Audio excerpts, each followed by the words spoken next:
Let's start with the nation. INEC shifts governorship assembly polls by 1 week. Fire raises shops in Lagos, Kano hostel in Anambra. Old notes Emefiele in contempt for not directing banks. Government votes 10 billion naira for startups. Tinubu hails Masha's pick as G24 director. President-elect inaugurates legal team. Umahi, why Lagosians should vote Sanwo-Olu. Let me start with the INEC. So it's official now. INEC has moved the elections by 1 week. And they also, with the courts also rejected the LP and PDP's plea for them not to reconfigure the BVAS. According to INEC, they need time to reconfigure the BVAS and also back up the details on BVAS. So they are also asking that parties can apply to have all the information, every single information they need. It's not a problem, but they need to reconfigure that BVAS for the governorship polls because the BVAS was particularly configured for the presidential and it needs to be totally redone for the governorship. However, the data and information is backed up and can be available on the iCloud per request. So, unfortunately, because the courts did not come up, the petition, the Presidential Election Petition Tribunal did not get back to them or did not give this ruling on time. They don't have enough time to do the reconfiguration and the backup. So they need another week to do all that so that next weekend we can then have elections. No, we need to stop being emotional. We need to stop being emotional in the processes. The lawyers who filed this injunction, trying to get this injunction to stop the the resetting of the BVAS, knew that they could access the information there. But you know, you want to play to the gallery all the time and just waste the time of the country. Now we have another tension for another 1 week when we could have just voted this weekend. Exactly. My heart is doing bing, bing, bing. God, can these elections come and go? Yes. The Presidential Advisory Committee Against Corruption chairman, Professor Isesage, was talking about the Supreme Court order on old Naira notes and new Naira notes. And just like again, you know, he says that the governor of the central bank will be in contempt of court for not, in fact, is in contempt of court for not speaking and obeying the Supreme Court order already. And he says that the president, yes, he might, but he's not supposed to go against the order of the Supreme Court. But if he does, because he has immunity, nothing can be done immediately against him. And I think that sort of alludes to the lack of immunity of the central bank governor, and we need to do the needful immediately. We should stop being emotional. All this playing to the gallery, Twitter people tweeting, you know, we should stop all of this. It worked. It should be a serious nation. You know what, they trigger it, and then people went on the street. So people are now trying to use that same script. So let us put a few words there that will incite, thinking that Nigerians are going to do exactly the same thing. And Nigerians are smarter now. They can always tell the difference between fake news and real news.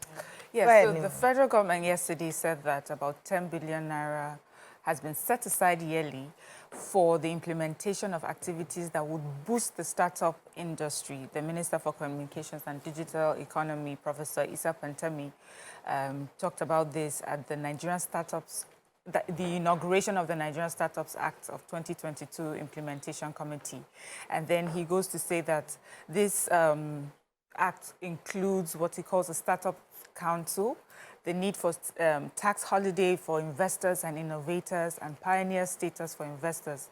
These are the issues that are very significant to the implementation of the act. And he also urged members of the committee to be diligent and ensure that their work was done to promote digital growth, investment opportunities, and job creations for youth, and so many other things. So it's good to see government, you know, putting money where it's important.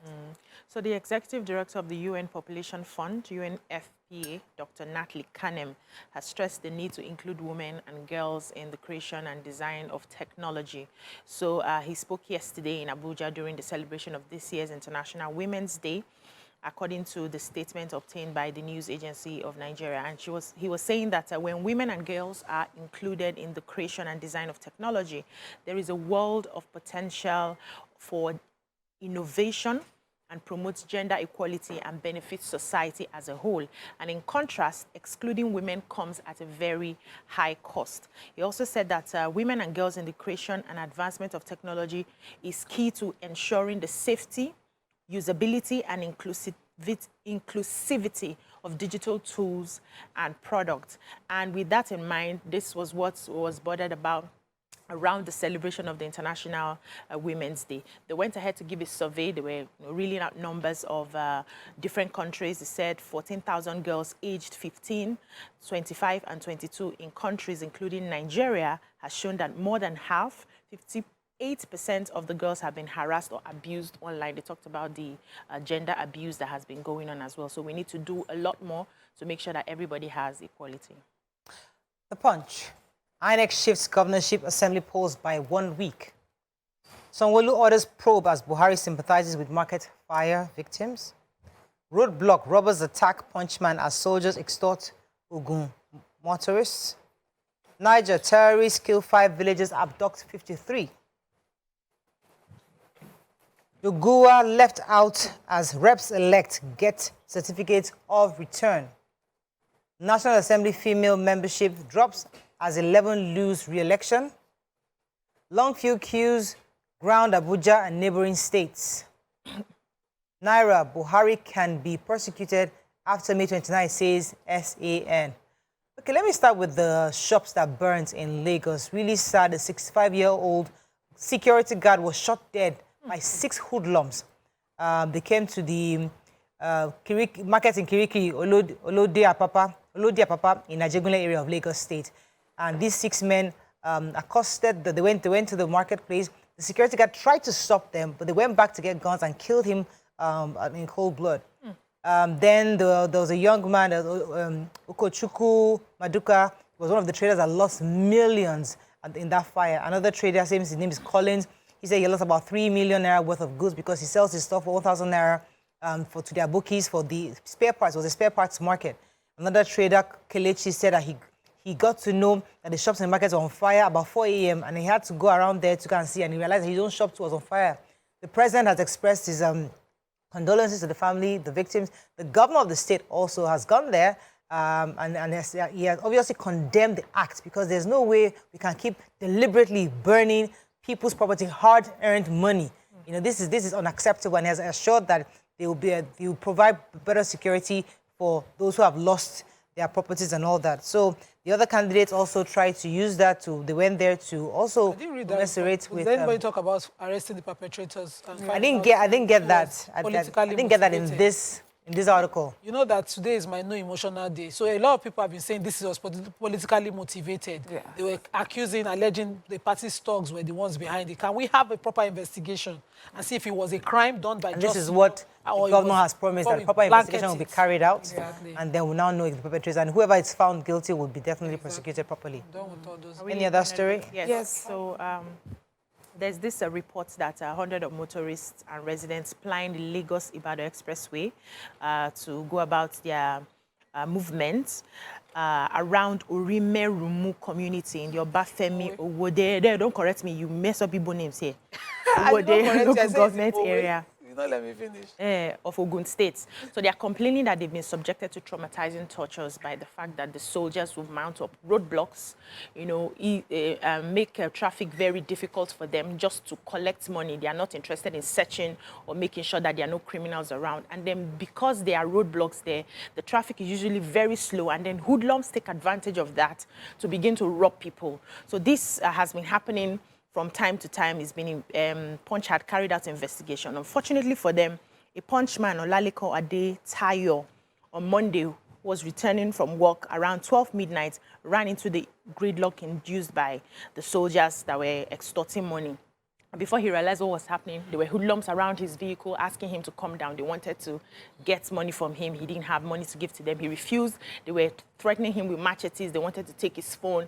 And this has been ongoing. So this is a call to the police, security agencies to ensure that that road is being checked on. Those soldiers who mount those roadblocks, they need to be checked and asked why they do that without really checking the roads. Yeah, I have a sad story from Niger State. It says 6-month-old. A pregnant woman, a 6-month-old, and 5 other persons have been allegedly killed by terrorists who invaded a community, Agua community in Rafi local government area of Niger State. They said this happened Tuesday. Eyewitnesses said that this terrorists just came in shooting sporadically. They abducted about 50 persons. They said that they had said when they came in, they're shooting, people, were running away because of that. And luckily for them, there were these soldiers that were on routine patrol who got there and outpowered the bandits who left with the 50 people that they abducted and the 6 people that were killed in the wake. And also another community, Beji community in Boso local government of the state as well, had bandits come into their community, invaded them, shooting. When people heard the shooting, they were all running away, running into the bushes. They said they did this for 2 hours. Unfortunately, in their own community, there was no response from any of the security apparatus there, and that was how they were shot. They said a woman and 2 daughters were abducted by the bandits, and also a male tenant of the house was abducted, but he was able to escape. Story in Punch. So I have the House of Reps. So INEC has given certificate of return to about 325 members of the House of Reps, which is about leaving some other areas on elections undone yet.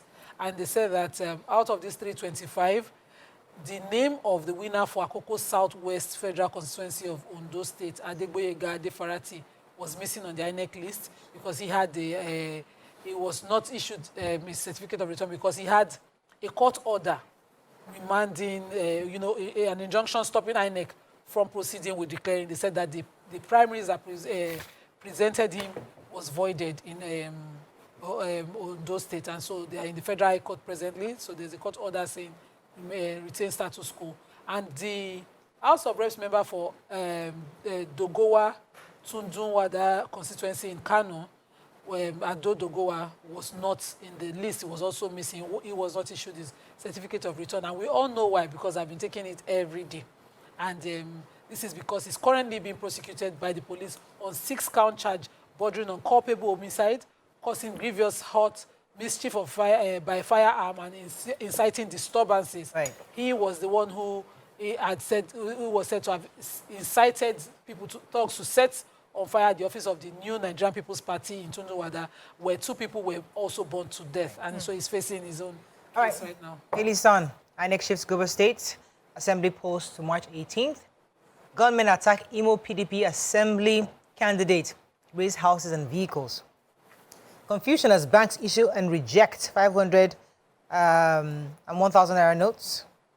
10 Senate group calls for zoning of Senate presidency to Southeast. FG revokes work permit and visa for Seplat CEO for alleged racism, discrimination against Nigerians. IPAC Atiku group endorsed Rivers PDP candidate. Atiku engaged Kazama, Uzekome, Osoro, and others to fight case at the tribunal. And PDP formally withdraws from the Enugu East senatorial contest. Let me start with the story with the government that attacked the PDP assembly candidate. So, barely yesterday, I think it was yesterday morning, about 2 p.m., they stormed the PDP candidate's compound in a Sienna Toyota vehicle at about 2 p.m. And the sources revealed that they came, about 7 of them came in, and they began to destroy property. Describing the incident, said that the name of the person is People's Democratic Party member Okigwe constituency, Mr. Ifeanyi Ozionema. So he was saying, describing the incident, said that he was shocked over the ugly developments, said it was through the grace of God that his entire household were able to escape, and even his aged parents were able to escape the burning and attack, unprovoked attack. He said that the incident was barbaric, inhumane, and he called on security agencies for adequate security and to investigate and ensure the perpetrators are apprehended as soon as possible. Really, really sad story. His aged parents had to run for their lives, and it was an attack. They drove into his compound at 2 p.m. and just started burning and destroying property. Really painful. Yes, I have money. Yes. Okay. Go. Okay, so I have the case of the CEO of Seplat Energy. That's the story you take. Of course, that's the story I'll take. So the Minister for Interior, Ogbeni Rauf Aregbesola, has revoked the visa and residence permit of the Chief Executive Officer of Seplat Energy PLC, Mr. Roger Brown, over allegations of racism preference of foreign workers and discrimination against Nigerian employees leveled against him by workers of his company. They had written a petition to the ministry. They had also gone to the Federal High Court on this issue, and he was summoned by the minister and the ministry to come to see if they could mediate in the matter, and he, because he's a Igbo man, refused to show up. I thought what he said. I didn't know. I didn't know because no, because but I'm happy. Action speaks I'm happy that they are fighting for Nigerians. There's a petition against him about racism. Okay. You were summoned in a sovereign nation to appear before the ministry, and you say you are too busy. He wrote a letter back saying he was too busy, and he was seen in Abuja carrying on business as usual. So they revoked his residency, and they said that his continued stay in Nigeria is contrary to national interest. I'm completely with the minister on this. Course they can't take him to the airport and deport him. They should even enforce it and they can't until he's ready as to a company do business in this country. the Nigerians have been employed in that company. So we don't take drastic action. Yes, we just say. If the CEO whose residency was revoked, he should do the right thing to operate a business here. You're right. I agree with you. Mr. Roger Moore, please go. Roger Moore, right? Roger, whatever, Brown. Brown, because I thought that's a Hollywood actor. Yeah, anyways, we have our banks. We know the issue of the Supreme Court saying that, old notes are, would continue to be in legal tender, but we have Nigerians having different experiences with the banks. They say that the banks were paying them the old Naira notes, but then they realized that when they go out, I took that yesterday, when they go out, people would not collect, businesses would not collect the monies from them. So they've now gone back to the bank to say, let me deposit this money. Bank say, we are not collecting. So,